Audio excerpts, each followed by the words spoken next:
Hey guys, we have the Letshuoer S15 today. This is the successor to their famous S12 and S12 Pro IM. So this is the most expensive planar IM in the recent times I have come across. So let's see how it stacks up with other planars and also other similarly priced IMs. Also the title says Go Blue, Qudelix 5K owners or anyone who loves to EQ in general, I highly suggest watching till the end. So this is a review unit from Letshuoer, but all the thoughts and opinions you're about to hear are my own. So let's get started. So build comfort and accessories. The overall packaging of the S12 is fantastic. It punches way above the price in my opinion. Inside the box, you get the IM, two sets of tips. One is the blue tips and the white tips, which is called the vocal tips and the balance tips. The IM, 3 jacks, 2.5, 3.5 and 4.4, which is also right angle and my preference. And also this 3D printed plastic case, which feels very nice. Now talking about the build quality of the IM, that too is very nice, and the shell of the IM is also made out of that same blue plastic, 3D printed plastic, which you see the case is made up of. The cable and the tips you see over here are third party, which I'm testing out for a bit, and I'll talk about it more in the later part of the review. The retail price of the S15 is $330. The S15 uses a 2-pin connector. It has a 14.8mm planar driver. It also uses something called as the R-Sonic passive filtering module for more bass.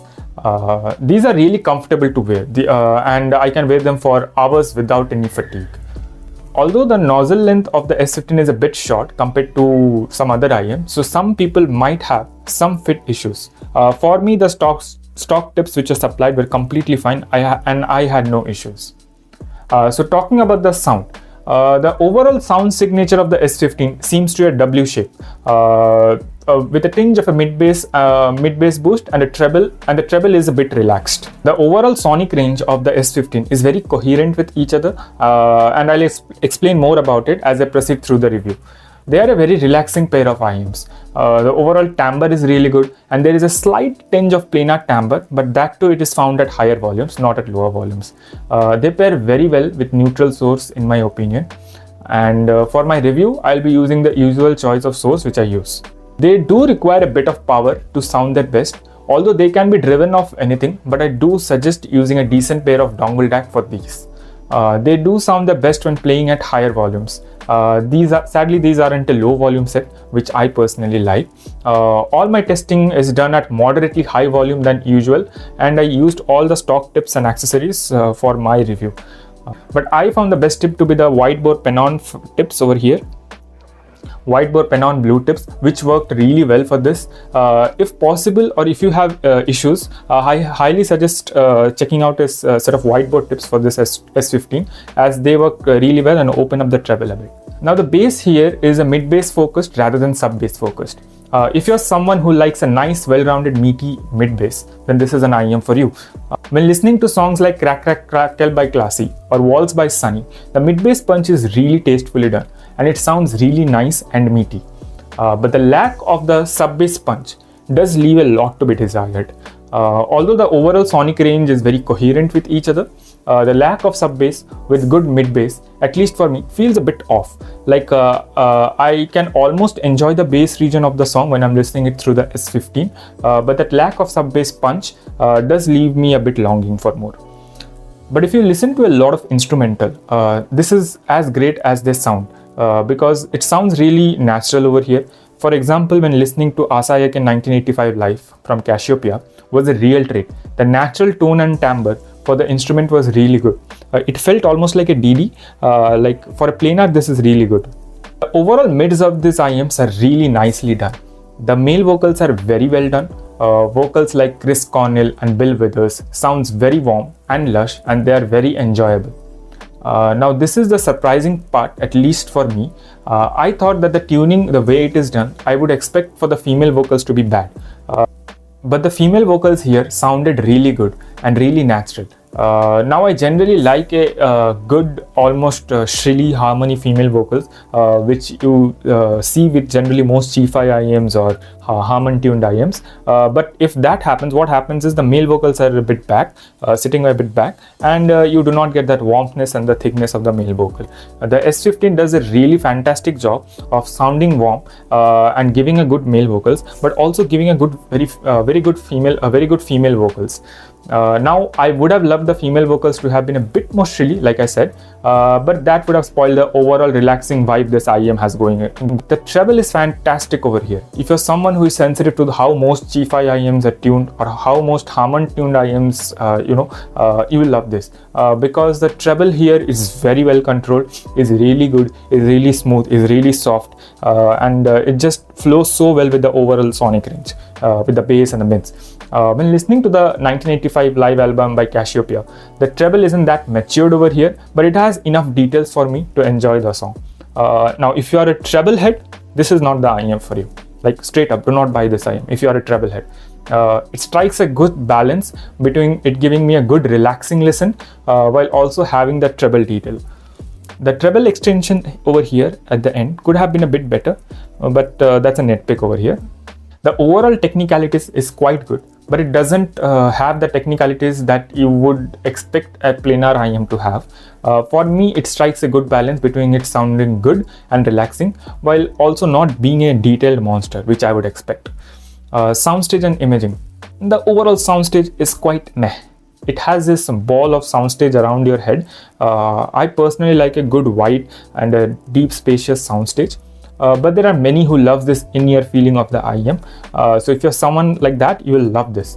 The soundstage depth of the S15 is really nice, but it isn't that wide. The imaging again is average, which is a bit of a disappointment at this price of $330. I would have expected to be doing a bit good, but hey, the left and right transition is okay, nothing great again for this price point. Now talking about gaming.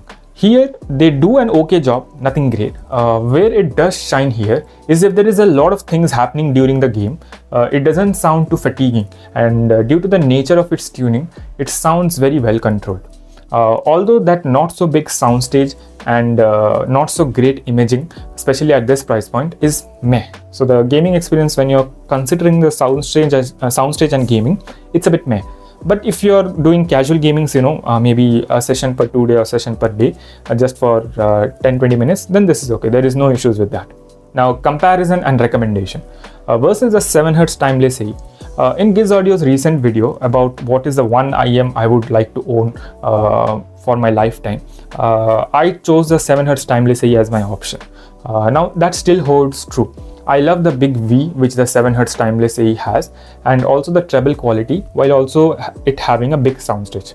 But compared to that, the S15 is much more relaxing and it is very coherent across the entire range when compared to the 7Hz timeless AE.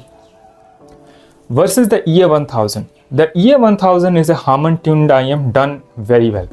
It's a fantastic IEM, but the EA1000 is quite a bit bright sounding. Many people, and I mean many people, do not like the EA1000 because of that. So if you are someone who do not like the EA1000, then the S15 is the best option you can find at that price point. Although a bit more expensive, like $100 more, but still, it's a very good IEM if you do not like the EA1000. If you are a treble head, the EA1000 it is. If you are not one, then the S15 makes a better purchase. Now, you might have seen my entire review. I speak about the shortcomings of the S15. During the starting of my review, I also say that the iFi Go Blue, Qudelix 5K and Yuki users to watch till end. Well, here it is. When using the S15 with iFi Go Blue and using the X-Bass and X-Bass mode of it, they make a perfect pair, and I mean perfect. I personally have been using the S15 with this cable, with this pen-on blue tips, whiteboard blue tips, and with the iFi Go Blue X-Bass and X-Bass mode on. Now why is that? Because when you're using the X-bass mode in i5, it adds a tad bit more of the sub bass which I was talking about, and that gives me a really good meat and punch on the thump which I want from the sub bass region. And when using the X-bass mode, it improves the soundstage a bit. It opens up the treble a bit, and it works wonders for this S15. Yeah, the soundstage doesn't improve drastically wherein you're hearing more, right? But it does improve a bit, and that a bit of an improvement using the X-bass and X-bass mode, they sound so good. So yeah, if you own a Go Blue, I highly suggest giving the S15 a try, or at least try to get a demo for that, because they sound really good when they're paired together. Now, I haven't used the Qudelix 5K, but if I'm not wrong from what I've seen in the reviews, you can EQ the Qudelix 5K and use it in a similar manner too, as I told for the i5 Go Blue.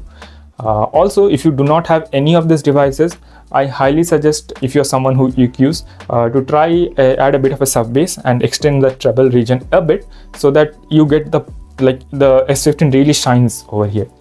S15 makes for a great relaxing listening IM, but it isn't an IM if you want a detail master. This isn't an IM for treble heads either.